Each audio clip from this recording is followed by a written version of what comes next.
Hey, good afternoon. This is Richard Hsu, host of Hsu Untied. Today, I'm very pleased to have with me as my guest Joe Meckes, who's a partner at Squire Patton Boggs. Joe, welcome to the program. Oh, thank you, Richard. Appreciate you inviting me.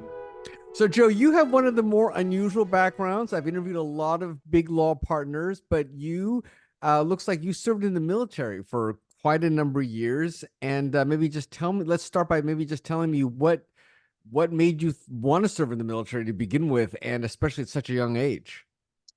Well, I was not one of those kids destined for higher education, I suppose. I didn't really know very many people who had gone to college. Huh. My dad had been in the Army during World War II, Oh, and my wow. brother during the Vietnam era. Hmm. And it seemed like I'd like to, very working class background, working class family. We never went anywhere interesting for vacations. And Huh. I really had this travel bug in me, and I really wanted to get away from this town in Los Angeles County that I came from. So the recruiter visited my high school when I was 16, and as soon as I turned 17, Huh. went down to the recruiting office and signed up so that I would join a year later. So I actually entered active duty when I was uh, what 18 and a couple of days old, 18 Wow. years and a couple of days. And it really was mainly a desire for to have an adventure, Huh. to get out and see the world a little bit. Yeah. I got it. Well, tell me, where did you serve and where countries were you in? So it's funny because they would back in those days they would give you sort of your choice of duty stations, and the recruiter really talked up Korea as a place to go. Okay. And so gee, it sounds cool, interesting place, really kind of hotbed of world controversy right there, and heard it was an interesting place to be a scout, which is the job I had chosen. So they sent me to Korea in the dead of winter. And I immediately regretted my choice. Oh my God. And I went to initially Fort Knox for basic training. And from Fort Knox, I went to the Armor Center in Fort Knox, training as a cavalry scout. And then I met up when I was in Korea. I became friends with a guy who was an officer who had been around the world and had been stationed in Germany. And at the time, I had come to grips with Korea, and summertime then, and things were better. He's like, if you like it here, you should really try going to Germany. And so he helped me put in for a transfer to Germany. So then I went to Germany. Huh. I was stationed there. What were your responsibilities in these two countries? I mean, were you in active duty? What were your responsibilities? Yeah, so I was trained as a cavalry scout, and Okay. what a cavalry scout does is it's kind of a fancy name for being an infantryman without the special blue epaulet or one of the rope that they wear around their shoulders. Um, and, scouts are supposed to be the reconnaissance, and so they teach you things like calling for fire and going out and reading a map and that kind of stuff. And so I did that for a while in Korea, and then somehow I got tapped to be the commander's driver to drive his Jeep and then Humvee when Humvees were brand new. Hmm. And so I was the driver for the commander of a headquarters company and a tank battalion. Hmm. And it was a lot of fun, a really neat thing to do because I got to go all over the country in a car with, an officer who was a good guy and he taught me a lot. Hmm. And then I put in for this transfer to Germany. And so after a year in Korea, I transferred to Germany. I was a scout again, and this time I was in the 11th Armored Cavalry Regiment, which is stationed right on the East German border. And going from Korea, which was a little bit of a little slack in terms of discipline and that kind of. They were on the DMZ, by the way, and we actually had Hmm. opportunity to go out to the DMZ and patrol. 18 carrying an M60 machine gun around the DMZ, a lot of really interesting. Then going to Germany and being stationed there on the East German border. Hmm. any concern, just looking out into East Germany and, writing down, when an East German helicopter would come by or a Russian helicopter. Wow. It's so definitely middle of the Cold War. It never really felt particularly threatened. Yeah. Like, nowadays, obviously, if you're in the military, you really do feel like you're probably putting yourself on the line. And certainly we were, but it never really felt that way at the time, Mm, mm, I would say. mm. Now, did you go into the military thinking you were going to make it a career, or what? Or how long did you think you were going to do it, and what made you decide to leave? I never planned to stay. I joined up for what seemed like a lifetime at the time of 4 years. Yeah. I, did fine. I was, you know, would have been, if I had reenlisted, I would have been promoted to sergeant. I figured it out, I think, but I really didn't like it. I really chafed under the discipline and the, command structure of the military, and really was kind of looking forward. The other thing that I kind of signed up for, even though I really didn't know what I was going to do with it, was the Army College Fund or the GI Bill or whatever you call it, where I would get some money to go to school. And so that was sort of the idea. I put, I think, $1,200 of my own money into this fund, and I ended up getting my undergrad paid for. So it was kind of a nice thing. I think a lot of kids nowadays could benefit from that too. Yeah, yeah. So when did the idea of law school come into the picture? Again, the kind of a funny story. I went back and lived with my folks and after the military in LA, and I went Yeah. to Cafe Fullerton. And I figured out that I really liked school. I was just having a good time. I started as a communications journalism major, and then, realized I liked political science and started taking poli sci classes, and then kind of realized at some point, yeah, I really like school. I should go to grad school. And one of my friends said, hey, lawyers, you make a good lawyer, and lawyers make 50 grand a year. To me, that sounded like a huge amount of money.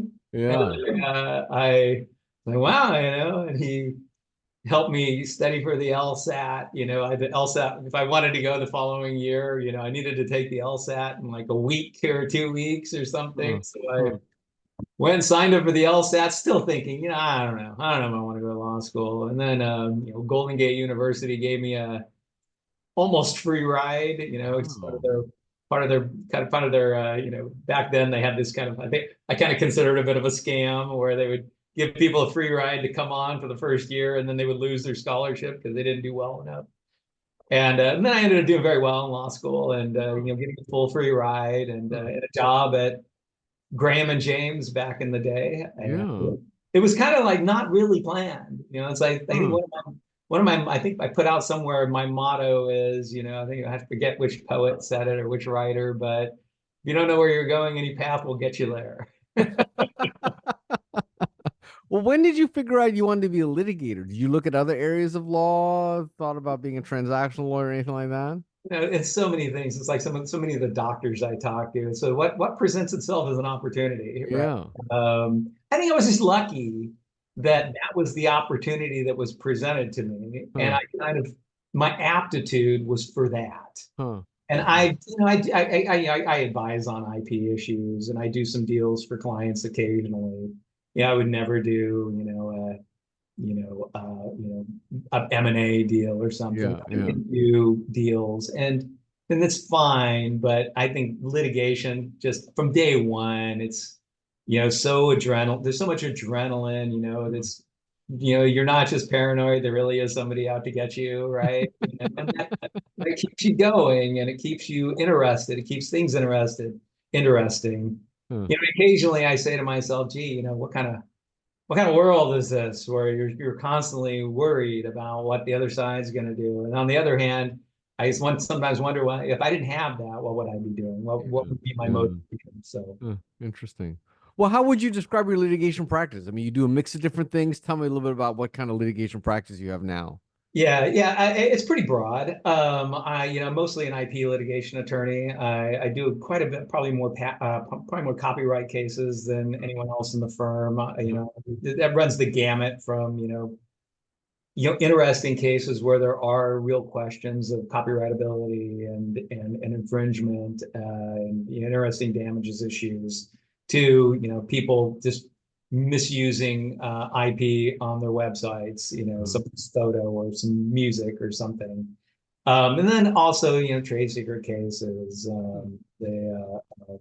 many trademark cases, fairly regular patent case will come through the door. And I feel comfortable doing patent cases, but I'm not like one of those people who is a hardcore patent litigator. I Yeah. enjoy doing them, but I like having somebody who's a patent prosecutor on the team. I think that that's a good balance to have somebody Yeah. who's more of a generalist when it comes to IP, and then also somebody who's a really core patent practitioner. And I do, business disputes too. I've got a number of clients who just have business disputes, and they typically are the tech clients. We're in Northern California, obviously. And and then just thinking, right now I've got got an interesting real estate dispute going on. One of my partners asked me to be local counsel, and then at some point I ended up taking over the case. And it's a kind of a fun case to do and get along with the opposing counsel. We know what the issues are. We're gonna, mix it up. So it runs the gamut. It really does. I do advice work too. I do quite a bit of advice work. Okay. So it sounds like the legal career worked out very well. If you had known then what you know now, would you have just skipped the military and just gone straight to college and law school, or are you glad you did that? No. It's in so many ways, it was a way to grow up. Going to the military, helps you learn. For me, Yeah. it helped me learn a lot. One of the jobs I forgot to mention earlier is I became the armorer of this armored cavalry troop. It was equivalent to a company, and I had the responsibility for hundreds of machine guns and rifles and stuff. And it was really an opportunity for me to kind of learn to be self-sufficient, to be a self-starter, to learn how to, I taught myself how to fix machine guns just by looking at manuals, going abroad, meeting all the different people in the military and then overseas, just getting the sense of empathy for what it feels like to be hungry. There were times where I went several days without eating, or being really cold, or being a foreigner in another country where you don't speak the language, and having that sympathy for people that, you grow up in this, sort of a fairly, segregated place in Los Angeles at the time, just with such a narrow worldview. And then you get out there and you see this as a young person, and you have these visions of these places in the world where, they're not, even now, they're not on Instagram. They're just places where you are. And you look around and wonder at this. Here you're rolling through a town in an armored convoy, beautiful little medieval town, just going, wow, I had no idea a place like this ever existed. Or a place in Korea in a valley with, mist and, pine trees and, beautiful rock formations. It's going, this is just some random valley where I happen to poke my head out of the top of an armored vehicle. And knowing that those things existed, when I got out of the military, I was kind of a transformed person for that experience. And it really gave me the ability to step back and say, look, I have it so good. Just the things that I've been given in my life, and I can take advantage of the educational opportunities that I've gotten and the family that I'm from. And I can be grateful for that. So, no, I don't regret it at all. I enjoyed it. I didn't enjoy every minute, but I'm glad I did it. Yeah. Well, Joe, this has been a fascinating conversation. I really appreciate your sharing it with me. Like I said, it's an unusual background, so I appreciate your taking the time. Thank you, Richard. Appreciate you inviting me.